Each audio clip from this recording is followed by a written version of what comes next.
इस वायरस से मरने वालों का कुल आंकड़ा 6,348 भी क्रॉस हो चुका।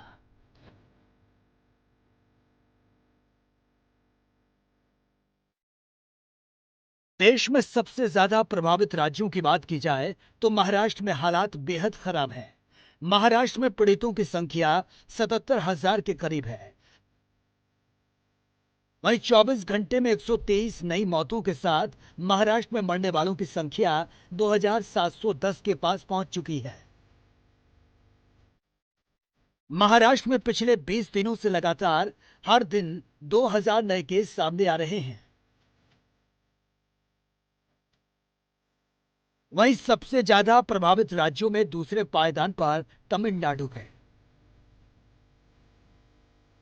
जहां एक दिन में अब तक 1,384 नए कोरोना के पेशेंट सामने आए। इसी के साथ ही तमिलनाडु में अब पीड़ितों का आंकड़ा 27,256 भी क्रॉस कर गया। वहीं देश की राजधानी दिल्ली, जिसे दिलवालों का शहर कहा जाता है, तीसरे नंबर पर है। दिल्ली में कोरोना मरीजों की संख्या 25,000 भी क्रॉस कर गए। हालांकि अगर तमिलनाडु और दूसरे राज्यों में मौत की तुलना की जाए तो तमिलनाडु के हालात फिर भी काफी बेहतर हैं। चौथे नंबर पर गुजरात की 1,155 और तीसरे नंबर पर दिल्ली की 659 मौतों के मुकाबले तमिलनाडु में सिर्फ 223 लोगों की मौत हुई है। फिलहाल भारत के लिए एक सुकून देने वाली खबर यह भी है कि अब तक कुल मरीजों में से करीब 49% यानी करीब 1,09,000 लोगों के आसपास लोग पूरी तरह से ठीक हो चुके हैं और 1,10,960 एक्टिव केस है। पिछले 24 घंटे में ही देश में करीब 4300 मरीज डिस्चार्ज हो चुके हैं।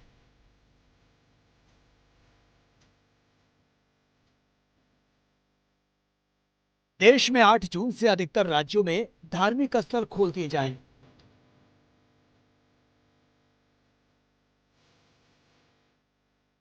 ऐसे में सरकार ने मंदिर, मस्जिद और चर्च के लिए कुछ गाइडलाइंस जारी कर दी, जिनमें लोगों के लिए मास्क पहनने से लेकर सोशल डिस्टेंसिंग का पालन कराने तक के नियम शामिल हैं। दिल्ली के एक हफ्ते तक सीमा बंद करने के फैसले के बाद अब उत्तर प्रदेश से लगी राजधानी की सीमाओं पर अक्सर जाम लगा रहता है। पुलिस सभी आने जाने वालों की चेकिंग कर रही है। अभी सिर्फ आवश्यक सेवा वालों को ही बॉर्डर क्रॉस करने की परमिशन मिली है। ऐसे में दिल्ली नोएडा डायरेक्ट फ्लाईवे पर अपने वाहन से सफर करने वालों को परेशानी का सामना करना पड़ रहा है।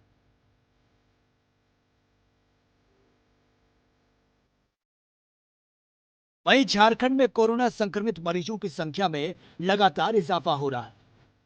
झारखंड में पिछले 24 घंटे में 62 लोगों की कोरोना की पुष्टि।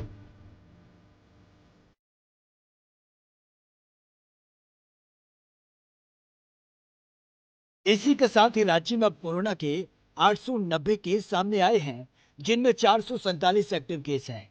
राज्य में अब तक 7 लोगों की मौत की खबर है, जबकि इससे ज्यादा 141 केस राजधानी रांची में ही सामने आए। वहीं नागालैंड में कोरोना मरीजों की संख्या प्रवासियों के लौटने के साथ ही अब बढ़ना भी शुरू हो गई। यहां पिछले 24 घंटे में कोरोना के 14 नए पॉजिटिव केस सामने आए। स्वास्थ्य मंत्रालय के मुताबिक अब राज्य में कुल मरीजों की संख्या 94 हो गई है। अब तक दीमापुर में 50 से ज्यादा केस दर्ज हुए, वहीं कोहिमा में 20 से ज्यादा मामले सामने आए। अनलॉक 1 में छूट मिलने के बाद बढ़ती मरीजों की संख्या चिंता का विषय बन गया। ऐसे हालात में अब राज्य सरकारों के लिए इस वायरस की रफ्तार को रोकना सबसे बड़ा चैलेंज है। Special desk, ANB news.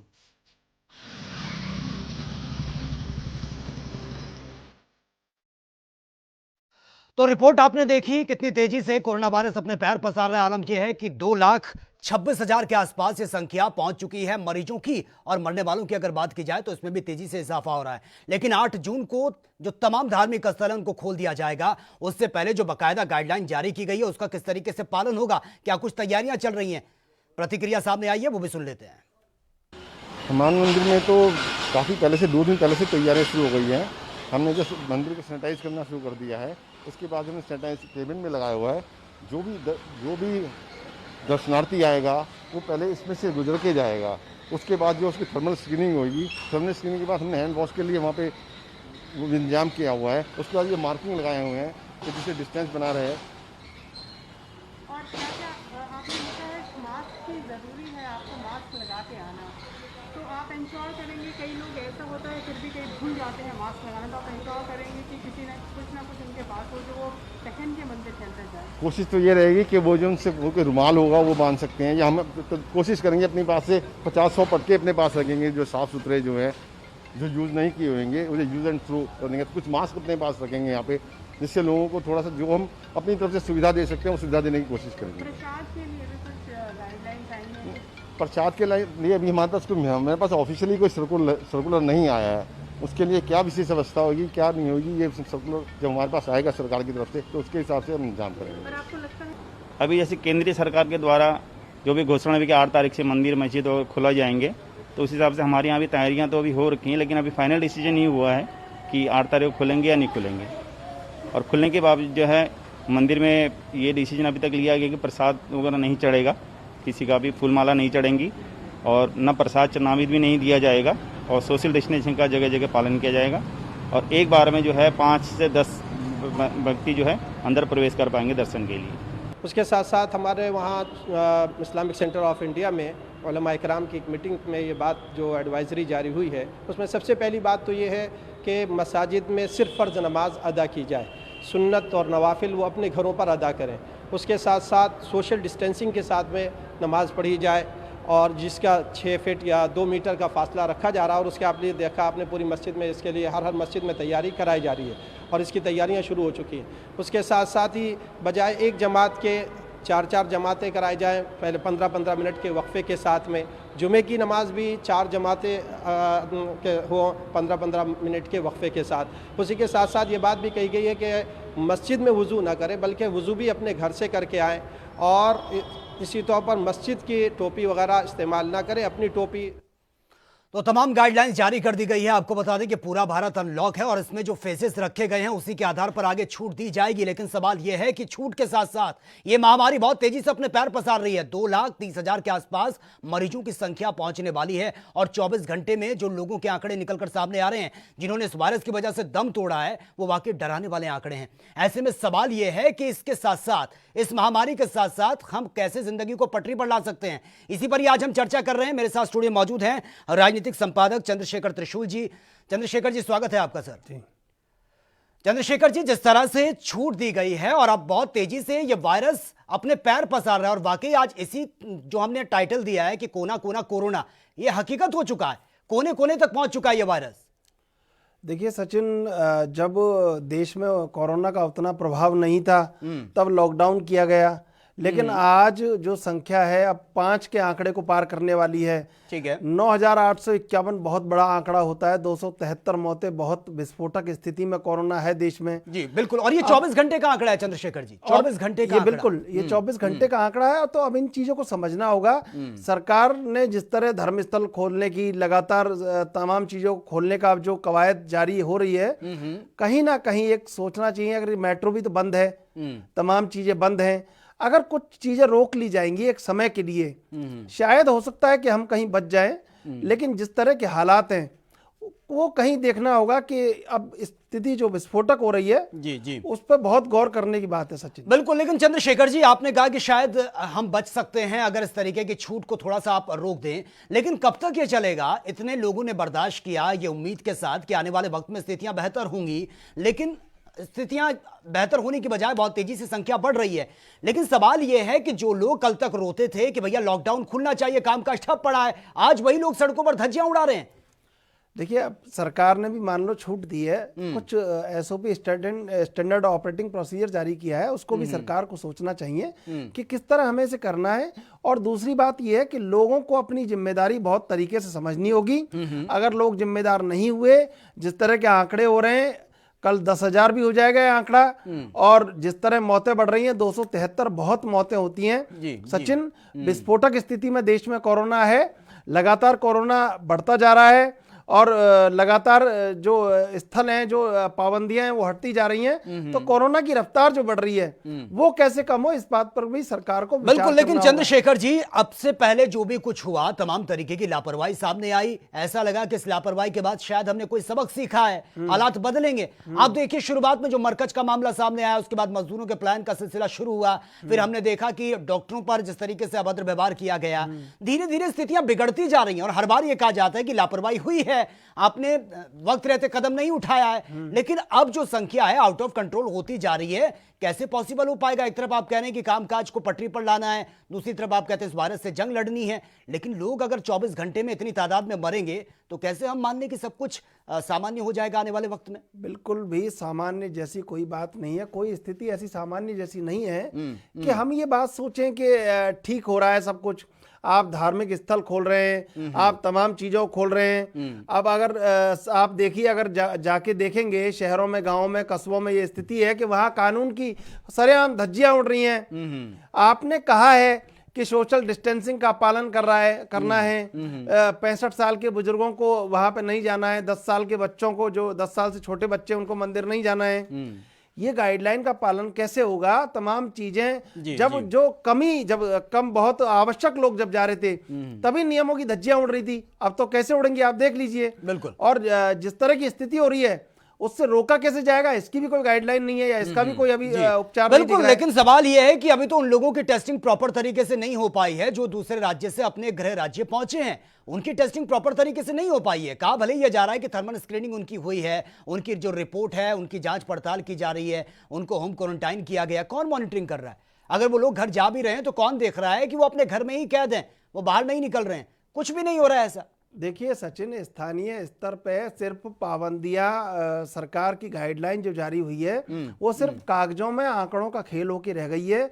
जिस तरह जमीनी स्तर पर लोग घूम रहे हैं, फिर रहे हैं, आ रहे हैं, जा रहे हैं, अनावश्यक काम से बाहर निकल रहे हैं, अनावश्यक काम से कहीं ऐसे ही घूम रहे हैं, सोशल डिस्टेंसिंग का कोई पालन नहीं हो रहा है, सर जो नियम कायदे हैं उनकी धज्जियां उड़ रही हैं। बिल्कुल। तो ये कोरोना का बढ़ता हुआ रूप दिख रहा है आपको आमने सामने कि आज 9,851 है, कल 10,000 से ऊपर होंगे। चंद्रशेखर जी, सोशल डिस्टेंसिंग की अगर हम बात करें, जहां पर अब मनरेगा का काम शुरू हो चुका है, भारी तादाद में मजदूर वहां पर पहुंच रहे हैं, बहुत अच्छी बात है कि उनको कामकाज मिला है इस लंबे वक्त के बाद। लेकिन वहां पर किसी के चेहरे पर मास्क नहीं है। अगर पुलिस या मीडिया वाले वहां पर पहुंचे तो तुरंत मास्क लगा दिया जाता है। सोशल डिस्टेंसिंग की वहां पर धज्जियां उड़ रही हैं। जिनको राइट दिया गया है कि आप इनका मॉनिटरिंग कीजिए, जिनके पास उनका पूरा रिकॉर्ड है, वही वहां से नदारद नजर रहते हैं। यही एक बात है सचिन, आप देखेंगे कि जो नियम कायदे हैं उनको महज दिखावे के लिए इस्तेमाल किया जा रहा है। कोरोना की संख्या जिस तरह लगातार बढ़ रही है, तो आज भी अगर आप इतने दिन के लॉकडाउन के बाद भी लोगों में ये सोच पैदा नहीं कर पाए कि लोगों को कैसे बचना है, तो ये बहुत बड़ी विफलता है। महज टेलीविजन में विज्ञापन देकर या महज अखबार में विज्ञापन देकर या महज होर्डिंग पे विज्ञापन लगाकर आप लोगों को समझाना चाह रहे हैं, कोई ऐसी समझ विकसित नहीं हो पा रही है। फिर लोकप्रियता की बात होती है कि सरकार की लोकप्रियता है। अगर लोकप्रियता होती सरकार की तो कहीं जमीनी स्तर पे वो उपयोग दिखता उनका, लेकिन वहां सोशल डिस्टेंसिंग की भी सरेआम धज्जियां उड़ रही हैं, तमाम चीजों को अनदेखा किया जा रहा है और आप खोलते जा रहे हैं। मंदिर खोल दिए, मस्जिद खोल दी, गिरजाघर खोल दिए, आपने गुरुद्वारे खोल दिए। अब लोग आएंगे जाएंगे, ऐसी कोई आवश्यकता इस समय नहीं है। जो जरूरत की वस्तु है, कहीं ना कहीं देश को एक लंबे लॉकडाउन की आवश्यकता है। और आज जब लगातार मामले बढ़ रहे हैं, ये बहुत एहतियातन कदम था।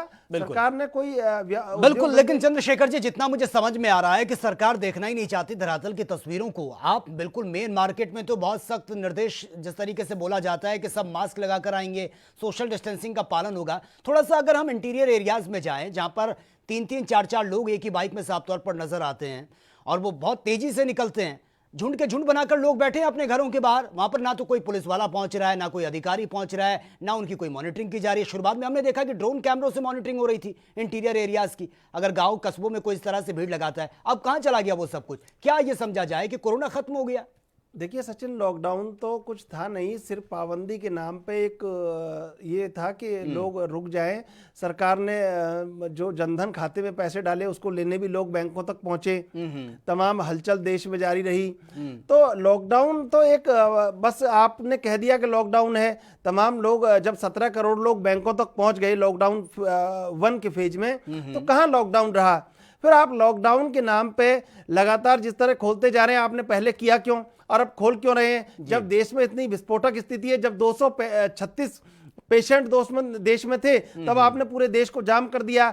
आज आप पूरे देश को खोल रहे हैं जब 9,851 मामले 24 घंटे में सामने आए हैं। 273 मौतें हो चुकी हैं।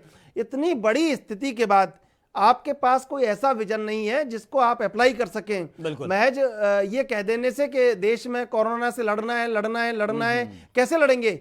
कोरोना तो हमें मारता जा रहा है, लगातार बढ़ता जा रहा है। बिल्कुल चंद्रशेखर जी, लेकिन अब मुझे लगता है कि थोड़ा जमीनी स्तर पर जाने की भी हमें जरूरत है, क्योंकि जिस तरह से इंस्ट्रक्शन गाइडलाइन जारी की गई है, लोग बिल्कुल भी इसका फॉलो नहीं कर रहे हैं। और सिर्फ हम उन गरीब तबके या फिर उनको जो वेल एजुकेटेड नहीं है उन्हीं को दोषी नहीं ठहरा सकते।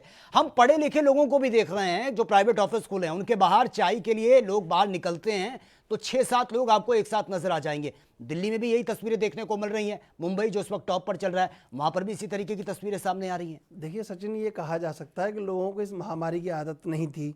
लोगों ने देखा नहीं, नई शताब्दी में पहली बार ऐसा देखा है। वो उतने मतलब 50 से 60 साल के लोगों ने पहली बार ये देखा है, 70-80 साल तक के लोगों ने, कहीं 120 साल पहले कभी कोई महामारी ऐसी हुई थी। अब अगर आदत नहीं है तो आदत तो आपको बनानी पड़ेगी। और सरकार को भी क्या प्रतिबंध उस पर लगाने चाहिए, क्या दंड का प्रावधान करना चाहिए, क्या जुर्माने का प्रावधान करना चाहिए। अगर कड़ाई से इसका पालन नहीं हुआ तो आप समझिए स्थिति इतनी विस्फोटक हो जाएगी कि आने वाले दिनों में जो WHO लगातार कह रहा है, जो हेल्थ एक्सपर्ट लगातार कह रहे हैं कि बहुत ज्यादा भारत को गंभीर स्थिति का सामना करना पड़ेगा। ये सियासत, राजनीति सब धरी रह जाएगी। बिल्कुल वो दिख रहा है, देख नहीं पाएंगे चंद्रशेखर जी। जो डराने वाले आंकड़े सामने आ रहे हैं वो दिख रहा है। अभी तो ये सिर्फ 2.5 लाख के आसपास पहुंचा है। आप देखिए 4-5 घंटे के अंदर अंदर, या फिर शाम होते या कल सुबह के वक्त आपको यह खबर भी सामने आ जाएगी कि यह आंकड़ा 3 लाख तक पहुंच चुका है। आपके पास मैं आऊंगा, संवाददाता पुनीत मोहन इस वक्त लखनऊ से हमारे साथ फोन लाइन पर बने हैं। पुनीत, फिलहाल सबसे पहले आपसे अपडेट जानना चाहूंगा कि अब तक कितने नए केस सामने आ चुके हैं। फिलहाल उत्तर प्रदेश में ऑल ओवर आंकड़े कितने हैं, क्या कुछ अपडेट है आपके पास?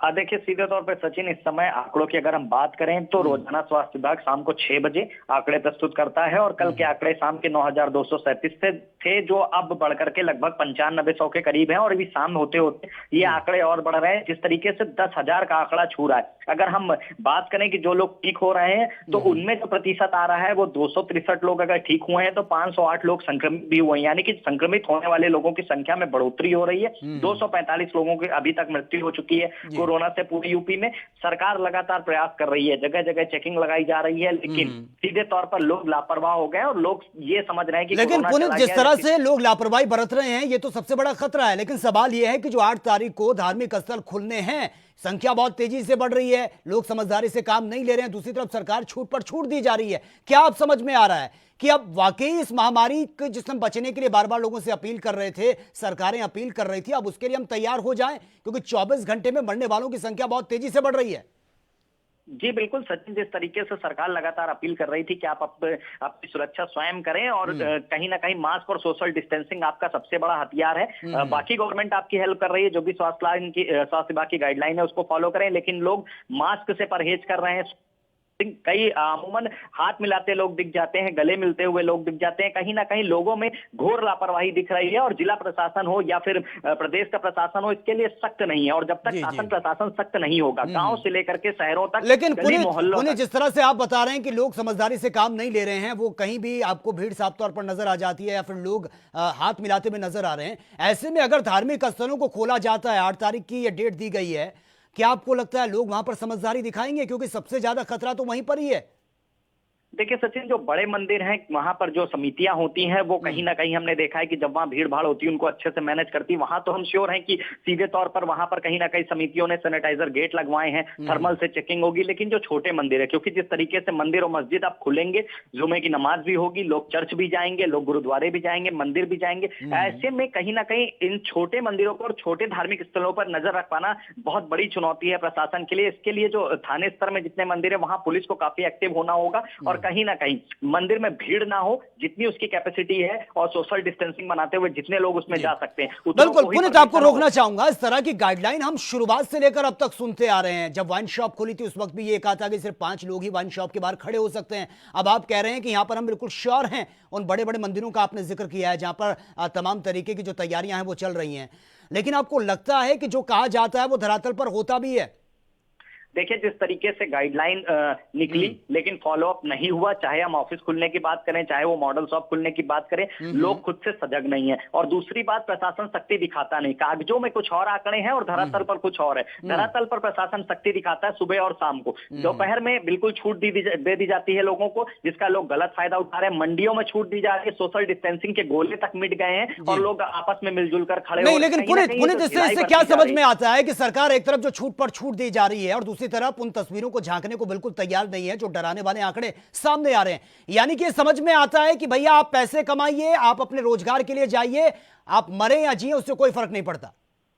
बिल्कुल सचिन, अगर हम ये कहें कि सरकार ने इंसान को उनके हाल पर छोड़ दिया है तो ये कहना गलत नहीं होगा, क्योंकि शासन और प्रशासन पिछले 3 महीने से लगातार लॉकडाउन में भी सख्ती बरते रहा और जिस तरीके से छूट दी जा रही है, अब कहीं ना कहीं अर्थव्यवस्था को देखते हुए ऑफिस खोलना मजबूरी है और हर चीज खोलने की डिमांड हो रही है। मंदिरों के लिए भी, मस्जिदों के लिए भी, धार्मिक स्थलों के लिए भी आवाज उठ रही थी कि अब इनको भी खोला जाए। ऐसे में प्रशासन के लिए बड़ी चुनौती है। लेकिन अगर हम बात करें तो धरातल पर लापरवाही नजर आती है। कहीं ना कहीं मास्क को लेकर के जो चालान कटने की बात थी वो कागजों तक सीमित रह गए हैं। लोग बिना मास्क के भी दिखते हैं। एक बाइक पर 2 अलाउ है, लेकिन 3 से 4 भी दिख जाएंगे। बिल्कुल पुनीत, आज हमने वो तस्वीर भी देखी है कि जब एक शख्स ने मास्क नहीं लगाया था, पुलिस ने उसको रोका तो जमकर पुलिस के साथ मारपीट भी हुई है। वो वीडियो बहुत तेजी से वायरल हो रहा है सोशल मीडिया पर। जोधपुर का वीडियो बताया जा रहा है। अब क्या है कि लोग भी फ्रस्ट्रेट हो चुके हैं क्या? जिस तरह की प्रिकॉशंस की बात सामने आती है कि हाथों को आप सैनिटाइज कीजिए और फेस पर आप मास्क लगाइए, सोशल डिस्टेंसिंग, अब क्या लगता है आपको कि अब लोग बहुत ज्यादा फ्रस्ट्रेट हो चुके हैं इन चीजों को लेकर?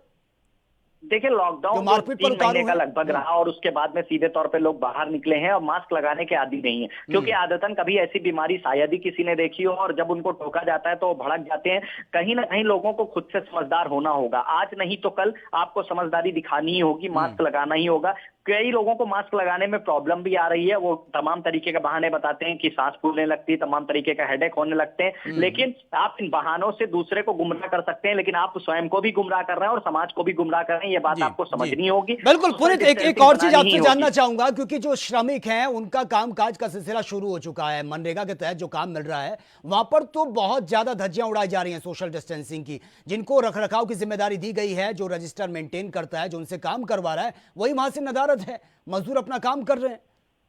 देखिए, जिस तरीके की बात हुई थी क्वारंटाइन सेंटर में व्यवस्थाओं को लेकर के, वो व्यवस्थाएं नजर नहीं आ रही। जिस तरीके की बात हुई थी मंडियों में सोशल डिस्टेंसिंग बना करके पुलिस लगेगी, वहां पर इस तरीके से एंट्री होगी, वो एंट्री पॉइंट कुछ दिन तो नजर आए, लेकिन उसके बाद केवल और केवल बांस बल्लियों का एक बैरिकेड लगा देने से काम नहीं चलने वाला है। सोशल डिस्टेंसिंग के, जैसा कि मैंने आपको बताया, ज्यादातर बाजारों में गोले तक मिट गए हैं बारिश वगैरह होने की वजह से, और उसके बाद लोग मनमानी पर उतारू हैं। अगर ये ढिलाई प्रशासन की तरफ से लगातार जारी रही तो कहीं ना कहीं जो आंकड़े बढ़ रहे हैं उनमें लगातार बढ़ोतरी जारी रहेगी। और पुलिस को जैसे बिल्कुल पुनीत, बहुत बहुत शुक्रिया फिलहाल आपका तमाम जानकारी के लिए। मुंबई से संवाददाता मुरारी सिंह इस वक्त हमारे साथ फोन लाइन पर हैं। मुरारी सिंह, जिस तरह से संख्या बहुत तेजी से बढ़ रही है, अब तो ये लग रहा है कि सरकार ने सोच लिया कि भैया कामकाज के लिए आप निकल जाइए, आप मरे या बचे कोई फर्क नहीं पड़ता, क्योंकि इस तरह से छूट देना और दूसरी तरफ बढ़ती संख्या कहीं ना कहीं यही इशारा कर रही है। जी, ये कहना गलत नहीं होगा। जिस तरीके से मुंबई में आज सुबह से नजारा देखा जा रहा है, इससे ये कहना गलत नहीं होगा कि आप आत्मनिर्भर की जो बात कही गई थी वो साफ तौर पर यहाँ लोगों के बीच देखी जा रही है और बड़े पैमाने पर लोग घरों से बाहर हैं। आपको बता दें कि महाराष्ट्र सरकार ने अभी पूरी तरह से नई गाइडलाइन जारी भी नहीं किया है कि उससे पहले ही बाजार जो है वो गुलजार हो चुके हैं, रोड पर लंबा जाम लग चुका है और लोगों से कोरोना खौफ पूरी तरह से निकल चुका है। न तो काफी ऐसे लोग हैं जो मास्क भी नहीं लगा रहे हैं, काफी ऐसे लोग हैं जिनकी दुकानों पर भीड़ लगी हुई है, कहीं कहीं लोग खड़े होकर के गप्पे मारते हुए नजर आ रहे हैं। बिल्कुल, ये बड़ा खतरा हो सकता है पूरे महाराष्ट्र के लिए। मुरारी सिंह, आपके पास में आऊंगा। चंद्रशेखर भी इस वक्त हमारे साथ स्टूडियो में बने हुए हैं, राजनीतिक संपादक हैं बी न्यूज के। चंद्रशेखर जी, अगर आप कुछ पूछना चाहते हैं, मुंबई से जुड़े हैं मुरारी सिंह। मुरारी सिंह जी, आप मेरी आवाज सुन पा रहे हैं? जी मुरारी सिंह, ये तमाम जो चीज़ें हैं, जिस तरह भीड़ भरे इलाके अब बहुत ज़्यादा उनमें भीड़ दिखती जा रही है, लगातार बढ़ती जा रही है, और जैसे उत्तर प्रदेश के संवाददाता भी कह रहे थे कि ये बैरिकेडिंग महज दिखाने के लिए, वहाँ कहीं आसपास कोई पुलिस वाला भी नहीं है और कोई रोकने वाला भी नहीं है। तो आपको किस तरह दिखता है कि कोरोना से लोग जो खौफ था वो पूरी तरह कहीं खत्म होता नजर आ रहा है लोगों में? जी बिल्कुल सही कहना है। अगर हम मुंबई के वेस्टर्न एक्सप्रेस हाईवे की बात करें, जो मुंबई का दहिसर पॉइंट कहा जाता है, जहां से मुंबई में एंट्री होती थी, वहां पर काफी सख्ती बरती जाती थी। लेकिन आज सुबह के वक्त हमने देखा कि सिर्फ वहां पर बैरिकेड लगा हुआ है, पुलिस के कोई जवान वहां पर तैनात नहीं है। अगर मुंबई के लिंक रोड की बात करें, लिंक रोड पर भी हर जगह नाकाबंदी हुआ करती थी, वहां से भी पुलिस नदारत है और लंबा जाम लगा हुआ है। जबकि अगर पिछले 24 घंटे की बात करें तो 1442 नए मामले मिल चुके हैं। महाराष्ट्र में 120 से ज्यादा लोग 24 घंटे में मर चुके हैं। बावजूद उसके इतनी संख्या में लोगों का बाहर निकलना, उद्धव सरकार की इस तरीके की छूट देना कहीं न कहीं कई सवाल जरूर खड़े कर रहे हैं। लेकिन मुरारी सिंह, ये तमाम बातें हैं, कोरोना का आंकड़ा बढ़ रहा है और कानून महज मखौल होकर रह गया है, बैरिकेडिंग दिखाने के लिए लगा रखे हैं। और जिस तरह महाराष्ट्र में प्रतिशत बढ़ रहा है मृत्यु का, जिस तरह संक्रमितों का बढ़ रहा है, क्या लगता है आने वाले दिनों में स्थिति को कैसे देखते हैं?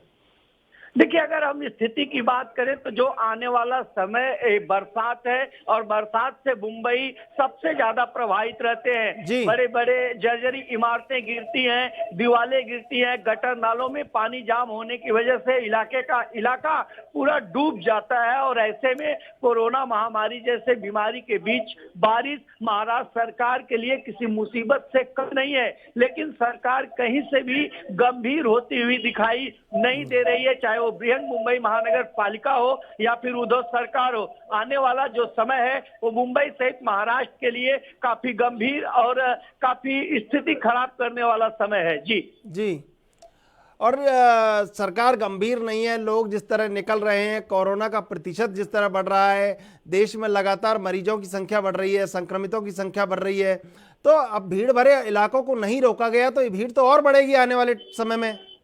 जी, ये कहना गलत नहीं होगा, क्योंकि जिस तरीके से इन्होंने ऑफिस और दफ्तर खोलने की छूट दी है, जायज सी बात है कि जो ऑटो रिक्शा है, टैक्सी ड्राइवर लोग हैं, ये लोग अगर बाहर नहीं निकलेंगे तो लोग अपने दफ्तर तक कैसे पहुंचेंगे।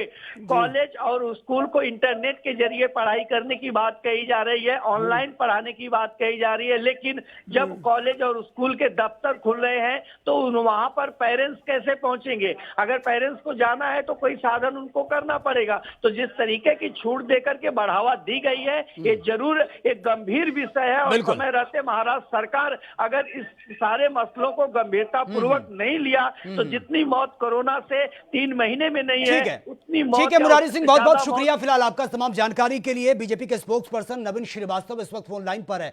नवीन जी, स्वागत है आपका सर एएनबी न्यूज में। जी धन्यवाद। नवीन जी, अनलॉक है पूरा भारत और हम देख रहे हैं कि संख्या भी बहुत तेजी से बढ़ रही है। मुझे तो ऐसा लग रहा है कि अनलॉक भारत के साथ साथ कोरोना वायरस भी अनलॉक हो चुका है, बहुत तेजी से फैल रहा है। नहीं, देखिए, एक समय पर आके आपको लॉकडाउन तो समाप्त करना ही था।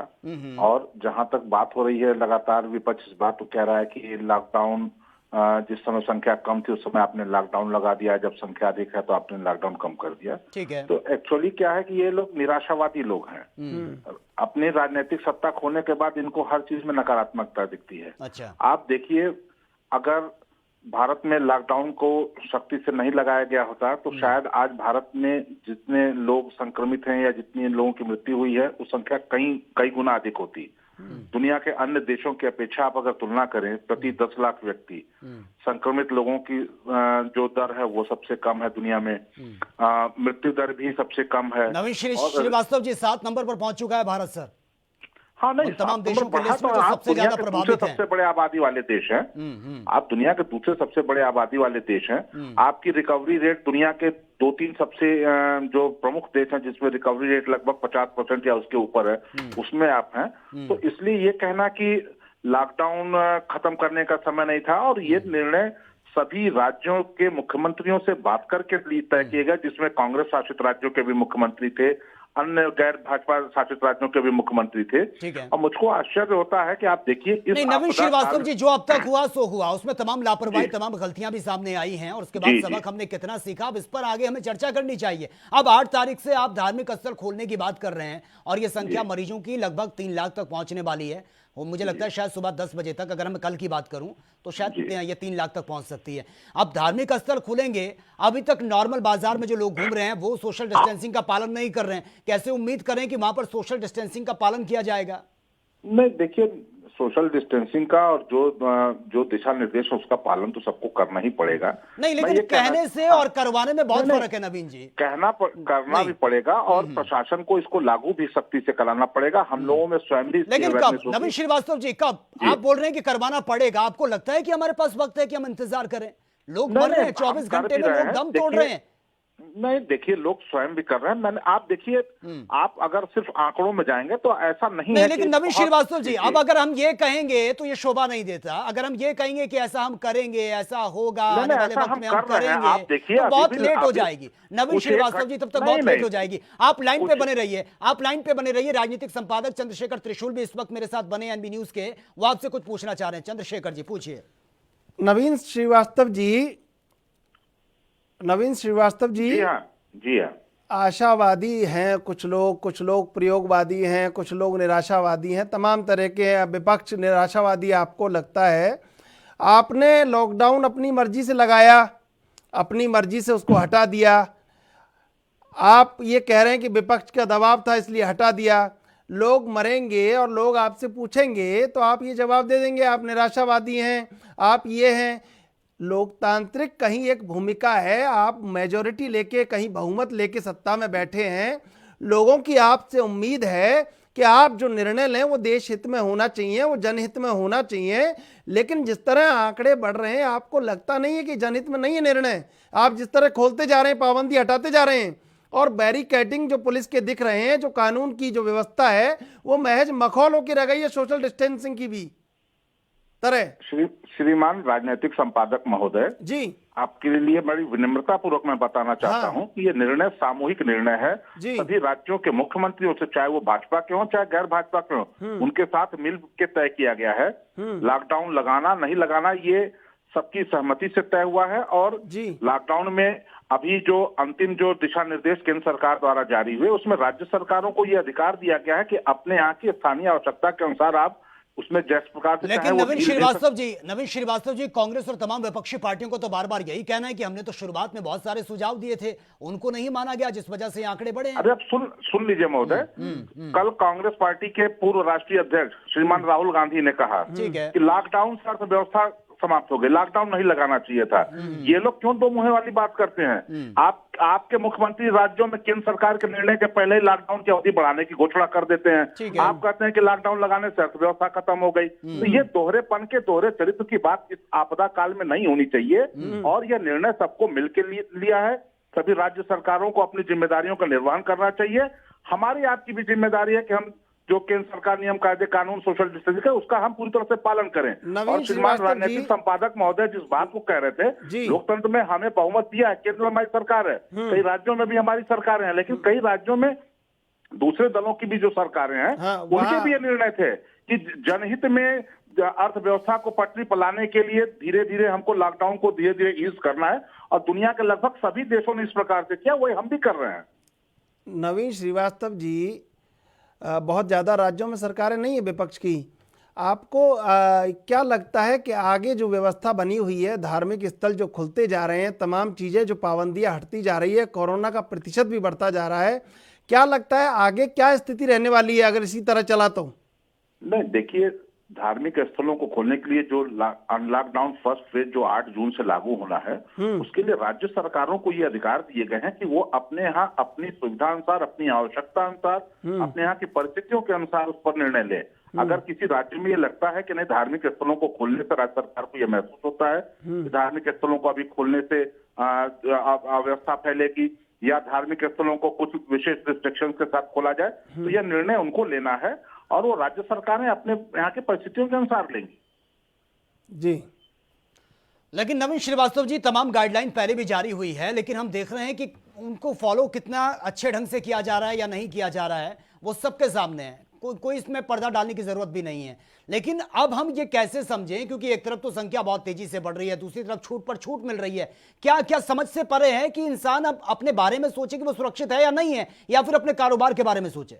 नहीं, देखिए उसकी दो वजह है। इसको आप अगर विशेष रूप से देखें कि ये संख्या बढ़ी क्यों, आप देखिए देश भर के विभिन्न राज्यों से जो अप्रवासी मजदूर अपने घरों को गए, ठीक है, बहुत सारे राज्य सरकारों की बिना जानकारी से अपने पैदल साधन से, अपने अन्य साधनों से गए। जिनके जो सरकारी बसों से, ट्रेनों से गए, उनकी तो सरकारों के पास सूची थी और सरकारों ने उनका स्वास्थ्य परीक्षण भी कराया, आवश्यकता हुई तो मेडिकल भर्ती कराया, क्वारंटीन किया, सारी चीजें। लेकिन जो लोग अपने साधनों से पहुंच गए गांव में, हालांकि सरकार की मशीनरी लगभग सभी राज्यों में लगी थी कि जो लोग गांव में पहुंचे बिना बताए उनकी भी जांच, उनकी भी सूचना हो। लेकिन आप देखिए जो ज्यादातर संख्या इधर जो बढ़ी है वो ऐसे लोगों की है जो दूसरे राज्यों से माइग्रेट करके अपने अपने घरों को गए। ऐसे लोगों की संख्या बढ़ी है, लेकिन सरकारी पूरा तंत्र, चाहे कोई भी राज्य हो, इस पर पूरी तरह से काम कर रहा है, ऐसे लोगों को चिन्हित करके। लेकिन नवीन श्रीवास्तव जी, सच ये भी है कि ये जो जितनी भी तरीके की गाइडलाइन का आप जिक्र कर रहे हैं, ये सिर्फ आपको शहरों में नजर आ रही है। आप इंटीरियर एरियाज में चले जाइए, आप गांव की अगर मैं बात करूं, वहां पर आपको लोगों का हुजूम साफ तौर पर नजर आएगा। एक बाइक में 3-3, 4-4 लोग घूमते हुए नजर आ रहे हैं। वहां पर कोई पुलिस वाला नहीं है, कोई मॉनिटरिंग नहीं हो रही है। उससे पहले हम देख रहे थे ड्रोन कैमरों से मॉनिटरिंग की जा रही थी, अब ऐसा कुछ भी नहीं है सर। नहीं, कुछ जगहों पर आपकी बात से मैं सहमत हूं कि कुछ जगहों पर ऐसी दिक्कतें हैं, लेकिन मैं आपको बताऊं, मैं भी ग्रामीण क्षेत्र का ही रहने वाला हूं। गांव में लोगों में के अंदर स्वयं इतनी अवेयरनेस है कि अगर कोई व्यक्ति इस प्रकार के सोशल डिस्टेंसिंग के मानकों का उल्लंघन कर रहा है तो लोग स्वतः सूचना दे रहे हैं। कोई बाहर से आया उसकी सूचना दे रहे हैं। कोई अगर इस प्रकार से कोई कार्यक्रम कर रहा है, कोई भोज का कार्यक्रम कर रहा है या कहीं ऐसे जगह जहाँ 5-10 लोग नहीं, लेकिन नवीन श्रीवास्तव जी, अगर लोगों के अंदर इतनी अवेयरनेस होती तो हम सोशल डिस्टेंसिंग की धज्जियां उड़ते हुए नहीं देखते। आप बाजारों में देख लीजिए, गांव के लोगों से आप क्या उम्मीद रखेंगे जब बाजारों में पढ़े लिखे लोग, बुद्धिजीव इस तरीके की हरकतें कर रहे हैं? बिल्कुल है, मैं आपकी बात से सहमत हूं कि इतनी बड़ी आबादी का देश है, कुछ लोग इसका पालन नहीं कर रहे हैं, जो करना चाहिए उन्हें। हम प्रयास करेंगे ये कि आगे जो भी ढील हो उसमें और सख्ती से इनका पालन किया जाए। जी ठीक है, आप बने रहिए हमारे साथ। कांग्रेस के प्रवक्ता अशोक सिंह इस वक्त हमारे साथ फोन लाइन पर बने। अशोक सिंह जी, स्वागत है सर आपका। जी, बहुत बहुत धन्यवाद। अशोक सिंह जी, जिस तरह से पूरे भारत को अनलॉक कर दिया गया है, आपसे यही जानना चाहूंगा मैं, क्या आपको लगता है कि सरकार द्वारा सही समय पर सही कदम ये उठाया गया? क्योंकि संख्या भी अब ये 3 लाख के आसपास पहुंचने वाली है मरीजों की। नहीं, देखिए, जब लॉकडाउन हुआ तो देश के प्रधानमंत्री ने 4 घंटे का समय दिया। तब आज बात है, आप बता और आप लोग सब देखते हैं कि 3 लाख करीब पूरे देश सरकार ने काम दिया। बड़ी बड़ी मरीजों की तादाद ज्यादा बढ़ रही है ना, जांच के चाहे कोई भी सरकार हो। मैं ये नहीं कहता हूँ कि भाई महाराष्ट्र की भी बात आएगी, अभी राजस्थान की बात आएगी या कहीं और की बात करेंगे। राज्य सरकारों को जो लिया गया है लॉकडाउन का और उसके बाद ये अनलॉक किया गया, ये सही समय पर सही डिसीजन लिया गया, हाँ या ना? देखिए, मैंने हाँ या ना की बात नहीं है। 4 घंटे में लॉकडाउन कर देना और देश की स्थिति आज हालत देश सामने देख, लोग बेबसिया के मजदूरों को मिला। लगता है आजादी के पहले और आजादी के बाद जो घटनाएं हमने देखी हो, सुनी होंगी, उस तरह के हालात पैदा हुए। सवाल इस बात का है कि सरकार की गाइडलाइन क्या थी, सरकार की इच्छा शक्ति क्या थी? सरकार ने 4 घंटे में लॉकडाउन किया और भगवान के भरोसे गए थे। अशोक सिंह जी, सुझाव तो तमाम विपक्षी पार्टियों से भी मांगे गए थे। नहीं, सुझाव सरकार मानती नहीं है ना सर। सुझाव कहाँ मांगे गए? सुझाव में सरकार अगर मानती होती तो शायद लॉकडाउन का समय आप मानते हैं कि सुझाव नहीं मांगे गए? ठीक है, नवीन श्रीवास्तव जी वो भी हमारे साथ बने हैं, बीजेपी के स्पोक्स पर्सन है। नवीन श्रीवास्तव जी, सुझाव नहीं मांगे गए? चलिए, लगता है शायद डिस्कनेक्ट हो चुका है। अशोक सिंह जी, नवीन श्रीवास्तव हमारे साथ बने हुए थे, उन्होंने कहा कि हमने तो टाइमली बिल्कुल सुझाव मांगे हैं, वीडियो कॉन्फ्रेंसिंग के जरिए जुड़े हैं प्रधानमंत्री नरेंद्र मोदी तमाम राज्यों के मुख्यमंत्रियों से। उत्तर प्रदेश की सरकार पहले दिन से कह रही कि हम जिले स्तर पर, आज भी आप जिले स्तर पर सरकार जांच नहीं शुरू करा पाई है। इससे बड़ी सरकार की विफलता क्या होगी? आज भी लोग सहारनपुर से लखनऊ जांच कराने आ रहे हैं, आज भी लोग इलाहाबाद से लखनऊ जांच हो रही है। तो सरकार कहीं ना कहीं सरकार सिर्फ इवेंट के माध्यम से रही है। उत्तर प्रदेश पहला ऐसा राज्य बन गया है कि जनसेवा अपराध हो गया है। जनसेवा में प्रदेश कांग्रेस कमेटी अजय कुमार अध्यक्ष को जेल भेज दिया गया। तो ये सरकार है, सरकार मधुमस्त हाथी की तरह काम कर रही है, सरकार इवेंट की तरह काम कर रही है। सरकार को लोगों राम भरोसे के उत्तर प्रदेश में मरीज बढ़ रहे हैं। सरकार जांच कराने की जो गाइडलाइन थी, सरकार कहाँ जिलों में जांच करा रही है? तो सरकार कहीं ना कहीं बेनकाब होती नजर आ रही है। मगर चूंकि इतना बड़ा जनमत उत्तर प्रदेश की जनता ने उन्हें तो दिया कहीं है, भी फॉलो नहीं हो रही ठीक है। अशोक सिंह जी, इस बात से मैं बिल्कुल एग्री हूं, जो गाइडलाइन जारी की गई है वो कहीं भी फॉलो नहीं हो रही है। सर, आपके पास मैं आऊंगा, राजनीतिक संपादक हैं एनबी न्यूज के चंद्रशेखर त्रिशूल मेरे साथ स्टूडियो में मौजूद है। सर, वो आपसे कुछ पूछना चाह रहे हैं। चंद्रशेखर जी। अशोक सिंह जी, जी अभी भाजपा के प्रवक्ता से बात हो रही थी तो वो कह रहे थे विपक्ष निराशावादी है तमाम। अब विपक्ष ने ये कहा कि लॉकडाउन हटाना चाहिए, सुझाव था तो हमने हटा दिया, तमाम मुख्यमंत्रियों को सुझाव था। आज जो स्थिति है वो इतनी विस्फोटक है कि आपके 273 आदमी मर जाते हैं देश के नागरिक एक दिन में, और 10,000 लोग संक्रमित हो जाते हैं। सरकार जिस तरह पाबंदियां हटा रही हैं और सरकार अपनी मनमर्जी से चल रही है, आपको लगता नहीं है आने वाले दिनों में स्थिति बहुत ज्यादा खतरनाक होने वाली है इस चीजों से? मैं बिल्कुल आपकी बात से सहमत हूँ। सवाल इस बात, मैं पहले दिन से हम लोग कह रहे हैं कि भाई लॉकडाउन का मकसद क्या था। देश के प्रधानमंत्री आते हैं, 4 घंटे के अंदर घोषणा कर देते हैं,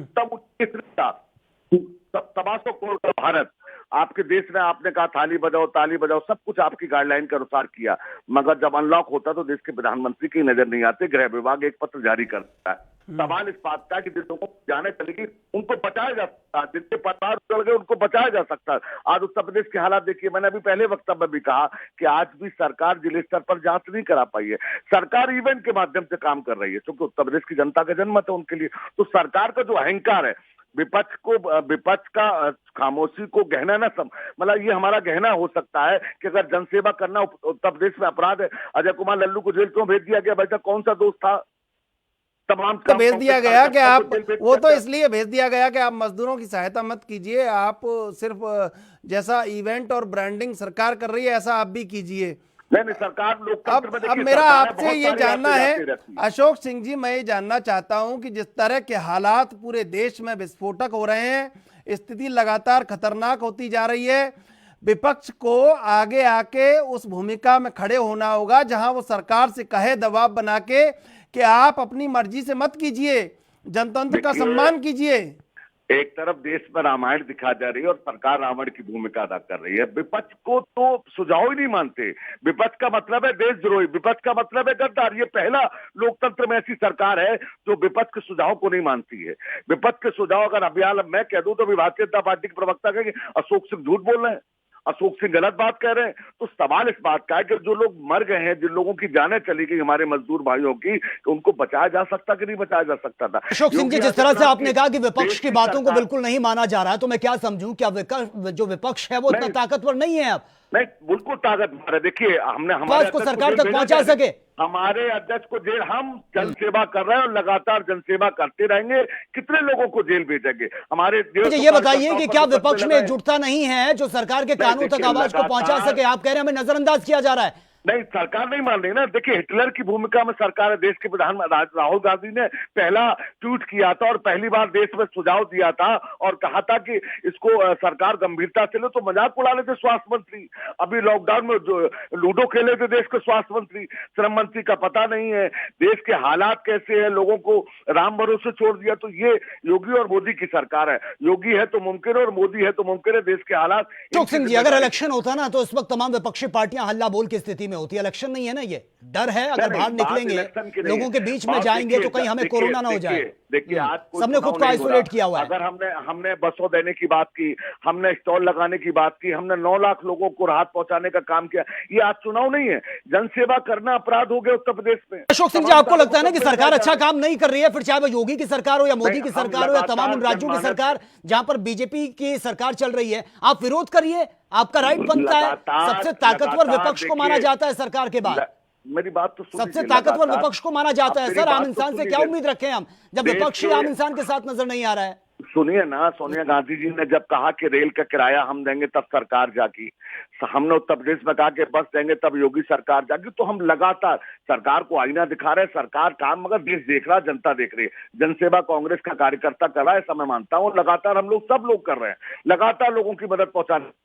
लोकतंत्र है, सरकार चुनी हुई है। तो आज देश में जिस तरह की हिटलर चाहिए, देश माफ नहीं करेगा जब भी इतिहास कभी लिखा जाए। शेखर जी, आप कुछ पूछना चाह रहे हैं, पूछे सर। अशोक सिंह जी, विपक्ष अपनी भूमिका को उतनी मजबूती से नहीं निभा पा रहा है आज की तारीख में आपको उन बातों को कहना चाहिए सरकार से पूछना चाहिए। आपका एक कोई आपका पदाधिकारी गिरफ्तार हो जाता है तो आपको सरकार के सामने आके अपने 100 लोगों को खड़ा करना चाहिए। आप लाइव कर रहे थे, तमाम चीजें कर रहे थे, लेकिन आज सबसे बड़ा सवाल ये है कि आप भूमिका निभाएं या वो निभाएं, इससे लोगों को कोई लेना देना नहीं है। 273 लोग। मंत्री अगर राहुल गांधी मजदूरों के बीच पे चले जाते हैं, देश की वित्त मंत्री कहते ड्रामा कर रहे हैं। अरे भाई, एक फोटो भारतीय जनता पार्टी का कार्यकर्ता मंत्री अशोक सिंह जी, मैं आपसे जानना चाह रहा हूं, 273 लोग एक दिन में मर जाते हैं, आप राजनीतिक बयान जारी कर रहे हैं, आप ये सोच रहे हैं कि ऐसा होगा, ये वैसा होगा, लेकिन उन 273 परिवार जो उजड़ चुके हैं उनका जिम्मेदार कौन है? मैंने कहा कि अभी केरल की घटना होगी, हम सब ने निंदा। सवाल कौन, मीडिया सवाल करे राहुल गांधी। हमारे भाई राहुल गांधी देश के प्रधानमंत्री हैं, राहुल देश के गृह मंत्री हैं, केरल में हमारी सरकार है। अरे सर, ये निंदा से, अशोक सिंह जी, ये निंदा से कुछ नहीं होगा। अगर भारतीय जनता पार्टी विपक्ष में होती और आप सत्ता पक्ष में होते तो आपसे 193 में संसद में बहस करवा लेते हो अविश्वास लाके। आप दबाव नहीं बना पा रहे हैं और दबाव क्या है आप समझिए अशोक जी, लोगों की अपेक्षा है आपसे। की परिभाषा है, हमने लंबे समय तक देश में सरकार चलाई, मगर हमने विपक्ष का कभी गला नहीं घोटा। मगर जिस तरह की देश में सरकार देखने को मिल रही है, आज मैं लगातार इस बात को उठा रहा हूं कि भाई हमारे अध्यक्ष को किस आरोप है क्यों जेल भेजा गया है, सरकार बता नहीं पा रही है और सरकार तरह के काम कर रही है। देखिए, लोकतंत्र में विपक्ष अपनी बात कहता है, सरकार को माने न माने, हम सरकार को बाध्य करने का प्रयास करें, मगर सरकार सबके सामने। अशोक जी, जो वंचित हैं, शोषित हैं, पिछड़े हैं, जो लोग इस महामारी के काल के गाल में समा चुके हैं, जो परिवार उजड़ चुके हैं, उन लोगों का कहीं भरोसा है कि विपक्ष उनकी बात को उठाएगा और विपक्ष पुरजोर तरीके से सरकार से सवाल करेगा? तो वो सवाल कहीं कमजोर नजर आते हैं। तब मीडिया को, तब हमको पूछना पड़ता है, तब ये जानना पड़ता है कि विपक्ष की भूमिका भी कहीं कमजोर नजर आती है। चंद्रशेखर जी, ये पहला उत्तर प्रदेश ऐसा राज्य है जहां पत्रकारों को जेल भेजा गया सच लिखने के कारण। ये है योगी सरकार और मोदी सरकार। पत्रकारों को जेल भेज दिया गया है, पत्रकारों को संस्थान से निकलवा दिया गया है, मुकदमे लिखे गए पत्रकारों के खिलाफ। नहीं, मुद्दे से शायद भटक रहे हैं। दरअसल पत्रकारों की आप छोड़िए, अभी जो आम लोग हैं, गरीब तबके के लोग हैं, मजदूर हैं, उन पर हम चर्चा करें तो बेहतर होगा। शुरू किया, देखिए भूमिका उतनी भी है, चाहे आप पत्रकारिता के माध्यम से मान लो या विपक्ष की बात, हम लगातार नहीं, लेकिन अशोक सिंह जी, अभी जो मैटर है वो कोरोना को लेकर है, क्योंकि संख्या बहुत तेजी से बढ़ रही है और आने वाले वक्त में जो धार्मिक स्थल खोलने की बात और स्कूल खोलने की बात सामने आ रही है। सवाल ये है कि अगर ये सब कुछ खुल जाएंगे तो हम सुरक्षित हैं, इसकी गारंटी कौन लेता है? नहीं, देखिए, सरकार ने जो गाइडलाइन जारी की, देश ने वो सब किया ना, सरकार की जिम्मेदारी। मैं पहले वक्तव्य में मैंने कहा कि सरकार अभी तक जांच गिरे में स्तर पर करा, ये सरकार और तो लगातार हजारों कांग्रेस। अशोक सिंह जी, दरअसल हकीकत तो यह है कि धरातल पर झांकने के लिए कोई तैयार नहीं है। या तो फिर सोशल मीडिया पर जमकर आरोप प्रत्यारोप की राजनीति होती है, ट्वीट कर दिया, हमारे ट्वीट का जवाब आपने दे दिया, रिट्वीट कर दिया, सिर्फ अपनी राजनीति चमकाने की कोशिश हो रही है। सुनिए ना सर, मैंने अभी आप कहा कि पत्रकारों ने जब सच लिखना शुरू किया तो उनको मुकदमे लिखवा दिए और जेल भेज। लिखवाने से क्या होगा? पत्रकार तो सच कल भी लिख रहा था, आज भी लिख रहा है और आगे भी लिखता रहेगा। आप मुकदमे लिखवा दीजिए, जेल में डलवा दीजिए, पत्रकारिता का गला थोड़ी ना घोट सकते हैं। अशोक सिंह जी, पत्रकारिता का गला थोड़ी ना घोट सकते हैं आप। मुकदमे आप करवा दीजिए, जेल में डलवा दीजिए। आज आप एक पत्रकार को खत्म करेंगे, कल 10 पत्रकार और जन्म ले लेंगे। नहीं, पत्रकारों का मैटर आप छोड़ दीजिए सर, वर्तमान स्थिति पर आप चर्चा कीजिए। वर्तमान हालात पर चर्चा होना बहुत जरूरी है। पत्रकार अपनी रक्षा खुद कर लेगा, उसको जरूरत नहीं है किसी पार्टी की, किसी सपोर्ट की जरूरत नहीं है। अशोक सिंह जी, सुन लीजिए ना सर, कोरोना का जो केस है बहुत तेजी से बढ़ रहा है, मरीजों की संख्या 3 लाख तक पहुंचने वाली है। इस पर कैसे, अब क्या कुछ प्लानिंग है? क्या कुछ आपके सुझाव होंगे सरकार के लिए? पत्रकारों को आप छोड़ दीजिए, वो सेल्फ डिपेंड है। अरे सर, सुनिए ना आप मेरी बात को। मैंने एक सवाल क्या कहा, अजय कुमार लल्लू जी गिरफ्तार किस आधार पर जेल भेजा गया है? कोई आतंकवादी है, कोई टेररिस्ट है या अजय कुमार लल्लू 2 बार के एमएलए होने के बावजूद भी उनका अपराध सिंह जी, क्या अगर था? आपको ये चीजें गलत लगी है कि भैया उनको जबरन जेल में डाल दिया गया, उनकी आवाज को दबाने की कोशिश की गई, तो विपक्ष ने क्या किया उसके लिए? सिर्फ आपने हम ट्वीट कर दिया, लगातार आपने देखिए, मैसेज कर दिया, अरे सोशल भाई, मीडिया पर आप आपने डाल मुझे- दिया। आप मुझे जमीनी बताइए। स्तर पर तमाम विपक्षी पार्टियों ने क्या करा? कुछ भी नहीं किया। जमीनी स्तर पर ही काम कर रहे हैं लगातार। हमारी आवाज जब आपको दिखाएं, मैं यही तो कह रहा हूं ना, तमाम सारी चीजें हम जो कर रहे हैं जनता के बीच में लगातार अब तो अपनी बात कह रहे हैं। जब विपक्ष ही अपनी आवाज नहीं उठा पा रहा है तो फिर आम जनता क्या उम्मीद करे विपक्ष से कि हाँ, वो तो ये आम इंसान की हमदर्द बन सकती है, उसकी मदद कर सकती है?